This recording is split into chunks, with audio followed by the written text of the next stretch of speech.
Assalamualaikum warahmatullahi wabarakatuh. Waalaikumsalam warahmatullahi Kembali dengan wabarakatuh. kami dari tugas yang kita diberikan ke dosen untuk kita, bahwa kita harus membahas salah satu kebijakan publik yang diberikan kepada kita dengan mengacu kepada salah satu kebijakan yang mungkin paling populer, sehingga itu kebijakan itu bisa dikatakan sebagai kebijakan publik. Dan kebijakan publik itu kita ambil dari salah satu yang mencetuskannya, yaitu George Charles Edward III. Dari situ kita lihat bahwa ada 4 faktor yang bisa digunakan, atau dengan adanya 4 faktor itu bisa menjadikan sebagai kebijakan publik. Dan di sini kita akan membahas pelaksanaan penyederhanaan birokrasi di lingkungan Kabupaten Nganjuk terkait dengan kebijakan publiknya. Dari kebijakan yang kita ambil ini nanti ada 4 faktor tersebut, tapi sebelum kita bahas, kita harus memperkenalkan narasumber yang sudah hadir di tempat ini, yaitu narasumber pertama Mbak Siti Uswatun, berasal dari bagian hukum, bagian organisasi, mohon maaf. Untuk yang narasumber kedua itu ada Mbak Dian Feviani, itu dari bagian hukum. Dari beliau berdua nanti kita akan kupas urgensinya ini, terus keuntungannya ini, apakah dengan 4 faktor ini kebijakan yang kita keluarkan akan benar-benar bisa menjadi kebijakan publik yang setidaknya akan menguntungkan semua pihak. Dari 4 faktor tersebut, yang pertama struktur birokrasi, yang kedua sumber daya, yang ketiga disposisi, dan yang keempat ada komunikasi. Dari 4 itu akan saya tanyakan dari narasumber yang pertama, karena beliau dari organisasi. Dari struktur birokrasi tersebut, apakah pelaksanaan penyederhanaan birokrasi yang ada di Nganjuk ini sudah berjalan, dan mungkin apakah bisa dikatakan sudah efektif atau belum? Jadi gini ya Mas, penyederhanaan birokrasi itu kan adalah instruksi presiden. Jadi dia itu kebijakan pusat, bukan kebijakan daerah. Nah, kebijakan penyederhanaan birokrasi itu adalah kebijakan untuk memangkas struktur birokrasi itu biar tidak menjadi panjang. Nah, dari situ struktur birokrasi yang ada dari kebijakan ini dimulai dari instruksi presiden. Nah, dari instruksi presiden, kementerian teknis yang terkait, yaitu Kemenpan RB, menindaklanjuti dengan membuat peraturannya, dasar hukumnya. Nah, dari dasar hukum itu, Kementerian Pan RB mensosialisasikan pada kementerian teknis di pusat dan pemerintah di provinsi dan kabupaten kota untuk melaksanakan kebijakan penyederhanaan birokrasi tersebut. Nah, kebijakan ini kalau kita katakan apakah sudah efektif atau efisien, karena kebijakan ini baru berlaku pada tahun 2021, kita belum bisa mengatakan apakah ini efektif, efisien, karena itu kita perlu waktu untuk mengukur dari pelaksanaan kebijakan ini. Oh, seperti itu. Ya. Kalau seperti itu kira-kira butuh waktu atau berapa tahun gitu, jadi kita lihat bisa ketahuan apakah ini efektif, berjalan, dan bisa menguntungkan untuk masyarakat terutama. Kalau seperti itu gini, kebijakan ini kan awal mulanya kan berawal dari masyarakat itu yang sering mengurus pelayanan ke pemerintahan, itu kan biasanya lama, berbelit-belit. Nah, dari sini presiden itu berharap apa sih yang membuat perizinan pelayanan itu lama itu apa gitu. Setelah ditelusuri mungkin kayak gini, permohonan masyarakat kalau kita di birokrasi itu kan ada eselonisasi. Jadi permohonan itu diproses mulai dari staf pelaksana ke eselon 5 mungkin, eselon 4, eselon 3, eselon 2 itu kan lama sekali. Iya. Nah, dari kebijakan ini proses itu dipotong sehingga pelayanan itu bisa cepat. Nah, apakah itu efektif dan efisien? Kita masih belum bisa karena ini kan masih masa transisi istilahnya. Jadi pada masa transisi ini mungkin masih banyak kebingungan-kebingungan atau mungkin dia sudah melaksanakan tapi prosesnya masih seperti yang lama. Oke. Kalau menurut Mbak Dian sendiri, untuk hal-hal seperti ini sebenarnya itu kan untuk masyarakat kan untuk orang awam lah maksudnya. Itu kan mestinya sangat penting. Terus dengan berlakunya ini, apakah di Nganjuk itu harusnya ini benar-benar bisa bermanfaat untuk masyarakat dengan pemangkasan birokrasi ini? Harapannya setiap aturan itu kan dibuat itu untuk bisa dilaksanakan. Ya benar, betul. Jadi ya mestinya sudah dipertimbangkan, diperhitungkan sedemikian rupa bahwa peraturan itu aplikatif, siap untuk dilaksanakan dan diterapkan. Kalau di tindak lanjutnya dari peraturan pusat ini, di daerah itu kita menjabarkannya dalam peraturan bupati, kemudian tindak lanjut dari peraturan bupati itu ada keputusan bupati. Yang paling terasa itu di struktur organisasi ya, struktur organisasi di lingkungan pemerintah Kabupaten Nganjuk, artinya jabatan eselon 4 dan seterusnya itu berubah dari struktur menjadi fungsional.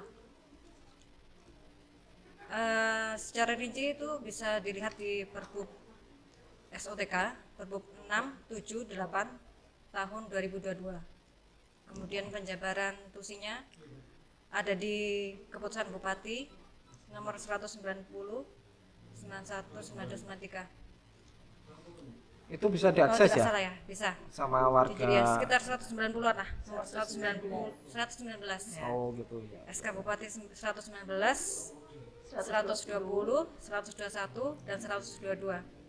Masyarakat umum bisa ngakses ya? Bisa diakses Oh, di gitu. web.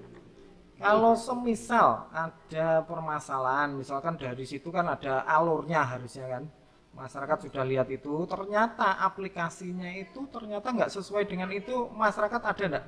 Mungkin di situ tindak lanjutnya harus seperti apa gitu ada enggak? Misalkan lapor kemana atau kemana gitu ada enggak? Perkiraannya? Setiap instansi itu menyediakan ada alur SOP, standar operasional prosedur.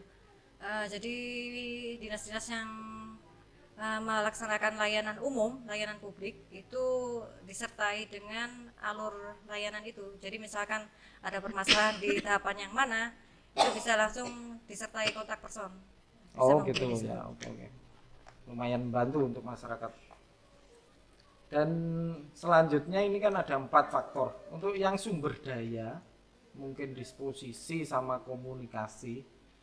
Mungkin ini kalau sumber daya kan mungkin dari situ kan semua nanti turunnya kan ke masyarakat semua. Kalau untuk yang disposisi ini nanti jalurnya seperti apa ya? Yang maksudnya biar mudah diterima oleh masyarakat juga sih, seperti apa gitu maksudnya. Mungkin Mbak Uus. Ya. Jadi gini Mas, kalau disposisi ini kan mulai awalnya kebijakan ini ya. Jadi kebijakan ini secara kalau kita runut itu dari awal dari Presiden, kemudian ke Menpan RB, seterusnya ke pemerintah kabupaten kota. Nah, di sini pemerintah kabupaten kota di mana dalam hal ini bupati atau gubernur menindaklanjuti itu dengan Perbup SOTK seperti yang diceritakan Mbak Dian tadi, Perbup dan Sukor dan lain sebagainya. Nah, Perbup itu sebagai acuan perangkat daerah yang memberikan layanan kepada masyarakat untuk melaksanakan tusinya. Nah, di situ dari Perbup itu perangkat daerah menyesuaikan dengan layanannya. Misalnya di misalnya di Disduk Capil gitu ya. Di Capil dia layanannya adalah layanan kependudukan. Dia melihat secara tusinya itu dia tusinya di mana saja. Kemudian dia membuat bagan alur yang bagan alur dari pelayanan, namanya itu standar pelayanan publik. Dari situ masyarakat bisa tahu ketika saya ingin memperoleh pelayanan, katakanlah pelayanan KK, berarti alur apa saja yang harus saya penuhi? Mungkin mulai dari dokumen yang diperlukan, kemudian kemana dia harus menuju atau mengumpulkan dokumen itu. Terus alur pelayanannya seperti apa, biaya yang diperlukan berapa, waktu penyelesaiannya berapa, sampai di situ nanti ada kotak saran. Nah, di kotak saran itu masyarakat bisa melaporkan. Mungkin bila dia tidak sesuai dengan SPP tadi, tidak sesuai standar pelayanan tadi, mungkin yang katanya biayanya gratis ternyata ada pungutan, atau mungkin yang katanya selesai dalam waktu 15 hari kerja ternyata 3 bulan belum selesai, dia bisa melaporkan ke situ. Sebenarnya bagus banget ya itu kalau bisa dilaksanakan benar-benar sesuai aturannya. Ya, jadi masyarakat itu diuntungkan gitu. Jadi pelayanan yang dulu untuk membuat KK itu katakanlah harus diparaf dulu di eselon 4, kemudian eselon 3. Sekarang tuh nggak perlu, jadi langsung eselon 3, eselon 2 selesai, sehingga waktu penyelesaian yang dulu lama bisa lebih cepat gitu. Ya, baik untuk yang itu. Untuk pemenuhan faktor keempat yaitu komunikasi, apakah dari pelaksanaan penyederhanaan birokrasi ini bisa memenuhi komunikasi ini ya? Bentuknya seperti apa ya kalau untuk masuk ke komunikasi ini? Mungkin Mbak Dian atau Mbak Uus untuk yang komunikasi ini? Untuk bentuk komunikasi, penyederhanaan birokrasi itu punya karakteristik sendiri ya. Artinya yang namanya juga birokrasi, dia identik dengan berjenjang, sesuai dengan apa, dari pusat turun ke daerah, artinya itu berjenjang ya. Iya. Berjenjang, bertahap, dimulai dari peraturan di tingkat pusat sampai dengan peraturan tingkat daerah sampai dengan surat-surat pedoman teknis. Jadi dimulai dari penetapan pengundangan Permenpan nomor 17 tahun 2021 tentang penyetaraan jabatan administrasi ke dalam jabatan fungsional. Kemudian itu diterjemahkan lagi ke daerah, peraturan gubernur, kalau di tingkat provinsi dari daerah sendiri dari berupa peraturan bupati, kemudian SK tadi. Kemudian ada lagi diiringi surat-surat edaran dari kementerian terkait mengenai teknis pelaksanaan. Kadang itu ada dinas-dinas atau instansi tertentu itu butuh perlakuan khusus, artinya spesifikasi tugas yang tidak bisa, yang harus diterjemahkan, diberikan penjelasan melalui surat-surat dari kementerian teknis. Ya, mungkin Mbak Us nambahin untuk yang bentuk komunikasi ini. Jadi komunikasi ini kalau dari pelaksanaan penyederhanaan birokrasinya itu komunikasinya lebih ke intern ya Mas. Komunikasinya antara komunikasi di pemerintahan. Jadi kalau pemerintahan seperti yang dikatakan Mbak Dian tadi, berjenjang dari kementerian, provinsi, pusat ke daerah. Nah, kalau komunikasinya ke masyarakat, karena ini adalah bagian dari manajemen ya, itu kalau manajemen itu komunikasinya mungkin kita nggak mengomunikasikan atau menyebarluaskan ke masyarakat tentang penyederhanaan birokrasi, karena tidak semua masyarakat itu juga paham tentang birokrasi ya, gitu. Ya, cuma impactnya dari penyederhanaan ini akan langsung dirasakan oleh masyarakat, ya, karena ini mungkin dari bagian dari manajemen birokrasinya itu.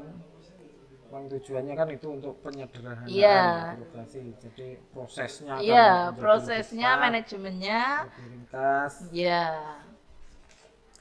Kira-kira dengan penetapan peraturan bupati itu nanti kira-kira bisa yakin bisa jalan dengan kondisi, karena ini kan transisi, kebiasaannya kan harus dari atas bawah, itu alurnya kan terbiasa panjang gitu maksudnya. Di Nganjuk ini kira-kira bisa jalan enggak? Dalam waktu dekat langsung jalan atau mungkin prosesnya agak lama gitu? Kalau di Nganjuk sekarang karena masih masa transisi ya, kita melaksanakan penyederhanaan itu pada Desember 2021. Sampai sekarang itu kalau jalan 100% itu belum. Cuma betul, arah ke sana itu sudah ada dengan kita menerbitkan produk-produk hukum, regulasi yang memayungi tentang pelaksanaan tugas dan fungsi itu tadi. Sehingga kalau orang itu kan disuruh langsung berganti itu nggak bisa Mas ya, karena perlu ada waktu gitu. Nah, pada masa transisi ini kita itu sudah mensosialisasikan ke teman-teman ASN bagaimana sistem kita kerja nanti setelah ada penyederhanaan birokrasi. Apalagi Menpan juga sudah mengeluarkan regulasi baru, Permenpan 7 2022 itu tentang sistem kerja baru pasca penyederhanaan ini. Oh, gitu. Iya. Oke. Mungkin dari dua narasumber ada yang perlu disampaikan terkait dengan penyederhanaan birokrasi ini, sehingga masyarakat yang mungkin lihat atau gimana, yang mungkin mau melaksanakan, pengen tahu itu benar-benar yakin bahwa penyederhanaan birokrasi ini nanti akan berjalan di Nganjuk, sehingga dari masyarakat bawah itu pun kalau sudah yakin berarti mudah-mudahan itu benar-benar bisa jalan. Jadi pelayanan ke yang pengen mereka terima itu benar-benar sesuai dengan yang ada di aturan gitu maksudnya. Mungkin ada masukan yang melihat bahwa benar ini nanti insya Allah di Nganjuk bisa akan jalan.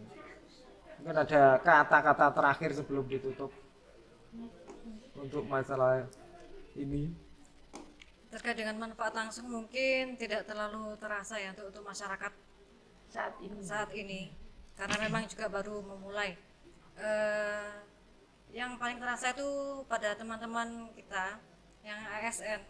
Ya benar itu Artinya biasanya. semula yang struktural berjenjang 4 tahun sekali mesti naik pangkatan. Naik, ya. Kalau sekarang dengan jabatan fungsional itu ada syarat dan ketentuannya harus dipenuhi. Nah itu Berarti malah ASN-nya ya yang iya, mungkin itu harus nanti menyesuaikan. positifnya itu memacu itu lebih produktif, lebih banyak Iya. mengumpulkan Ya angka kredit. benar juga Iya. sih ya. Sebenarnya Harus memacu benar-benar kinerja ya. Iya, juga, memacu iya. kinerja. Artinya Bagus, ya bagus, kalau santai benar-benar. ya mengikuti Iya. perlakuan santai, Iya. misalkan serius maksudnya ya benar-benar mengerjakan.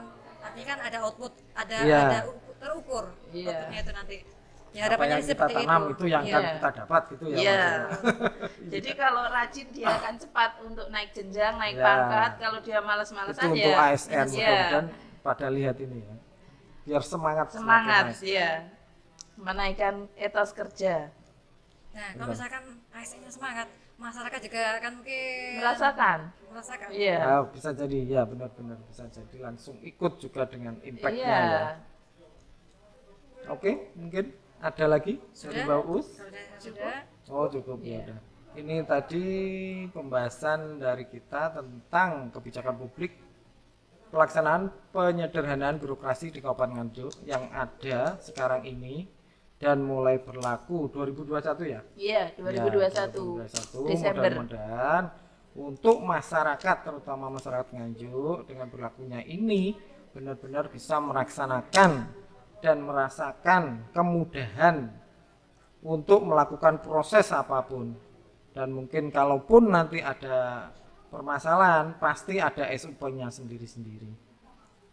Dan terima kasih dari narasumber satu yaitu Mbak Siti Uswatun dari bagian organisasi dan narasumber kedua yaitu dari Mbak Dian Viviani atas waktu dan atas waktunya untuk membahas ini. Semoga ini bisa bermanfaat untuk masyarakat Nganjuk, terutama untuk masyarakat Nganjuk dan untuk masyarakat lainnya yang mungkin untuk yang melihat ini. Semoga ini benar-benar bisa bermanfaat untuk kita semuanya. Amin ya rabbal alamin. Sekali lagi terima kasih untuk narasumber dan saya ucapkan wassalamualaikum warahmatullahi wabarakatuh. Waalaikumsalam warahmatullahi warahmatullahi wabarakatuh.